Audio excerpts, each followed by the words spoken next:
नमस्कार। आज हम बात कर रहे हैं रंगोली पर। ये सिर्फ फर्श पर बनी एक डिज़ाइन नहीं है, बल्कि हमारी संस्कृति, हमारी स्पिरिचुअलिटी और आर्ट का एक खूबसूरत मेल है। हाँ बिल्कुल, इसमें बहुत गहराई है।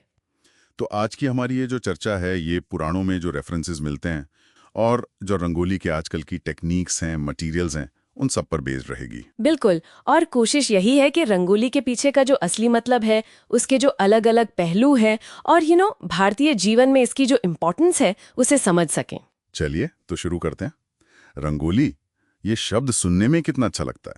ये संस्कृत के रंगावली से आया है, मतलब रंगों की पंक्ति। सही, और इसका जो मेन पर्पस है वो है घर में शुभता लाना, सुंदरता और एक तरह की पॉजिटिव एनर्जी लाना। हाँ, इसीलिए तो इसे फेस्टिवल्स पर, पूजा के समय या कोई भी अच्छा मौका हो तब बनाते हैं। और ये भारत की बहुत पुरानी फोक आर्ट्स में से एक है।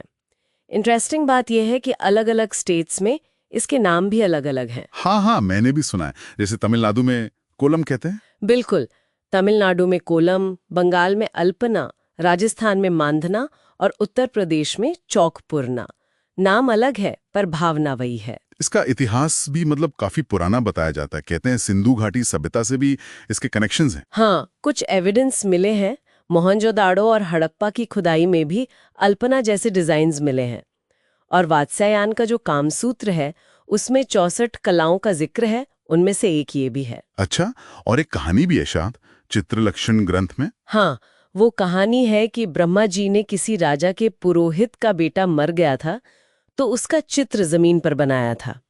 माना जाता है कि वहीं से इसकी शुरुआत हुई। और स्पिरिचुअल टेक्स्ट में भी इसका जिक्र है। हाँ, भागवत पुराण में स्कंद 11 अध्याय 11 भगवान कृष्ण खुद कहते हैं, श्लोक है, सम्मार्जनोपलेपाभ्याम से कमंडल वर्तनई गृह शुश्रूषणम मह्यम दासवद्य दयामया। इसका मतलब क्या हुआ? मतलब कि घर को साफ करना, लीपना, पानी छिड़कना, मंडल यानी रंगोली बनाना और घर की दूसरी सेवा करना, ये सब मेरे लिए प्रेम से की गई सेवा है। तो ये रंगोली को सीधे सीधे भक्ति से जोड़ देता है। अरे वाह, मतलब ये पूजा का ही एक अंग है। हाँ। अच्छा, अब बात करते हैं इसमें यूज होने वाले मटेरियल्स की। पहले तो सब नेचुरल होता था। हाँ बिल्कुल, पिसा हुआ चावल सूखा या गीला करके, हल्दी, कुमकुम, सिंदूर या फिर सूखा आटा, फूलों की पंखुड़ियाँ, नेचुरल कलर्स। सही, लेकिन आजकल तो काफी मॉडर्न चीजें भी आ गई हैं। हाँ, आजकल एक स्पेशल पाउडर आता है, डोलोमाइट मार्बल पाउडर। इससे रंगोली एकदम सफेद और ब्राइट बनती है और फाइन लाइंस बनाना आसान होता है। अच्छा, और रंग भरने के लिए? उसके लिए लेक कलर्स आते हैं। ये खास तरह के ब्राइट शाइनी कलर्स होते हैं। इनको मिलाकर अलग अलग शेड्स और यहाँ तक कि 3D इफेक्ट्स भी दिए जाते हैं, जो देखने में बहुत अट्रैक्टिव लगते हैं। हाँ, 3D रंगोली तो मैंने भी देखी है, कमाल लगती है। बनाने के तरीके भी अलग अलग है ना? हाँ, कोई सूखी रंगोली बनाता है, कोई गीली। कुछ लोग फ्री हैंड बनाते हैं तो कुछ डॉट्स को जोड़कर डिजाइन बनाते हैं। और आजकल तो रेडीमेड स्टिकर्स, स्टेंसिल्स और वो मोल्ड्स भी आते हैं, उनसे काफी आसान हो जाता है। बिल्कुल। और एक और अद्भुत कला है पानी पर रंगोली बनाना या पानी के अंदर। पानी पर वो कैसे टिकती है? उसमें चारकोल पाउडर या कभी-कभी तेल जैसी चीजों का बेस बनाते हैं ताकि रंग फैले नहीं और टिके रहें। कमाल है। अच्छा, रंगोली सिर्फ सजावट तो है नहीं, इसका कुछ सिंबॉलिज्म भी है ना? हाँ बिल्कुल, ये सिर्फ डेकोरेशन नहीं है, इसे भूमि शुद्धिकरण मानते हैं। घर में प्रॉस्पेरिटी लाने का एक तरीका और एक स्पिरिचुअल प्रोसेस का हिस्सा भी। और इसमें जो डिजाइन्स बनते हैं, जैसे कमल, स्वस्तिक, लक्ष्मी जी के पैर। हाँ, मोर, मछली, ये सब शुभ माने जाते हैं।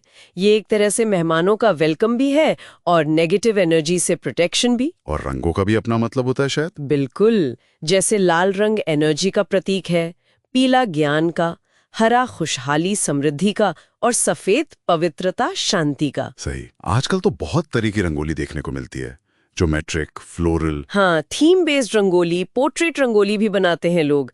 3D rangoli, floating rangoli, dot rangoli, बहुत वैरायटी है। हाँ, आजकल तो रंगोली कॉम्पिटिशन्स और एग्जीबिशंस का भी एक इम्पॉर्टेंट पार्ट बन गई है। आर्टिस्ट इसे नए नए फॉर्म्स दे रहे हैं, 3D, पोर्ट्रेट, फ्लोटिंग, यहाँ तक कि परमानेंट रंगोली भी। सही कहा। और हाँ, एक और बुरी बात, इस तरह की ट्रेडिशनल आर्ट, स्तोत्र वगैरह पे रेगुलर अपडेट्स के लिए हमारे ऑनलाइन पाठशाला चैनल को लाइक, सब्सक्राइब और शेयर जरूर करें। बिल्कुल, और एक और पहलू है इसका, अब रंगोली कई लोगों के लिए इनकम का सोर्स भी बन रही है। अच्छा, वो कैसे? आर्टिस्ट रंगोली बनाकर पैसे कमाते हैं, खासकर जो रीयूजेबल रंगोली होती है। इवेंट्स या फंक्शंस के लिए कमीशन पर काम करते हैं, रंगोली सिखाते भी हैं ऑनलाइन और ऑफलाइन क्लासेस के जरिए। हाँ, ये तो अच्छा है। सोशल मीडिया तो है ही अपनी कला दिखाने और क्लाइंट्स बनाने के लिए एक बड़ा प्लेटफॉर्म। वैसे स्तोत्र, रंगोली और संगीत से जुड़ी हमारी ऑनलाइन क्लासेस भी हैं, जिन्हें ज्वाइन करना हो वो स्क्रीन पर दिए गए नंबर पर कांटेक्ट कर सकते हैं।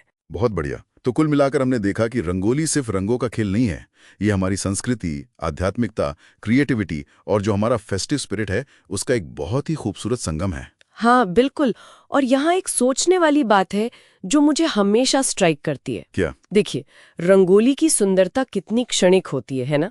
हम जानते हैं कि अगले दिन इसे मिट जाना है, फिर भी लोग इसे कितने उत्साह, कितनी श्रद्धा, कितनी मेहनत से बनाते हैं। हाँ, ये बात तो है। तो क्या ये हमें ये नहीं सिखाता कि जीवन की नश्वरता को जानते हुए भी जो वर्तमान क्षण है उसे पूरी तरह से जीना, उसे खूबसूरत बनाना कितना महत्वपूर्ण है? शायद यही इसका सबसे गहरा संदेश है। इस पर सोचिएगा जरूर। बिल्कुल, बहुत गहरी बात कही आपने।